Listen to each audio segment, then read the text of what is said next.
देशातील महिला सुरक्षा आणि सन्मानासाठी जनजागृती करण्यासाठी माउंट आबूमधून 8 मार्चपासून जागते रहो भारत यात्रा सुरू झाली आहे। या यात्रेच्या माध्यमातून 11,000 किलोमीटरचा प्रवास पूर्ण झाला असून यात्रा समाप्तीनंतर त्याचा अहवाल केंद्र सरकारला दिला जाईल अशी माहिती यात्रेचे संयोजक राजेंद्र भाई आणि नरेंद्र वडगावकर यांनी पत्रकारांशी बोलताना दिली।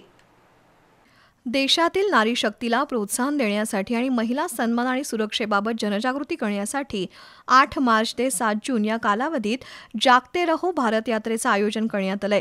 ही यात्रा 20 राज्यातून 21,000 पेक्षा अधिक किलोमीटरचा प्रवास करणार आहे। आज या यात्रेचं कोल्हापुरात आगमन झालं। चाटे कोचिंग क्लासेसचे संचालक डॉक्टर भारत खराटे यांनी यात्रेचं स्वागत केलं। त्यानंतर यात्रेचे संयोजक राजेंद्र भाई आणि नरेंद्र वडगावकर यांनी गेल्या महिन्याभरातील अनुभव विशद केले। त्यानंतर त्यांनी पत्रकारांशी संवाद साधला। देशात महिलांवरील अत्याचार वाढत आहेत। राजस्थान, मध्य प्रदेश आणि महाराष्ट्रात महिलांवरील अत्याचाराचं प्रमाण सर्वाधिक आहे। दुर्दैवानं सबळ पुराव्याअभावी अनेक आरोपी निर्दोष सुटतात।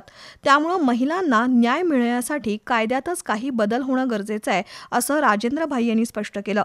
हरियाणाच्या ग्रामीण विकास मंडळ, गांधीयन सोसायटी आणि माउंट आबू इथल्या इनरव्हील क्लबच्या वतीनं ही यात्रा आयोजित करण्यात आली। 7 जून रोजी नवी दिल्लीत यात्रेचा समारोप होणार असून त्यानंतर राष्ट्रपती द्रौपदी मुर्मू आणि केंद्र सरकारकडे अहवाल सादर केला जाईल। पत्रकार परिषदेला प्राध्यापक मधुकर पाटील, प्रज्ञा गिरी उपस्थित होत्या।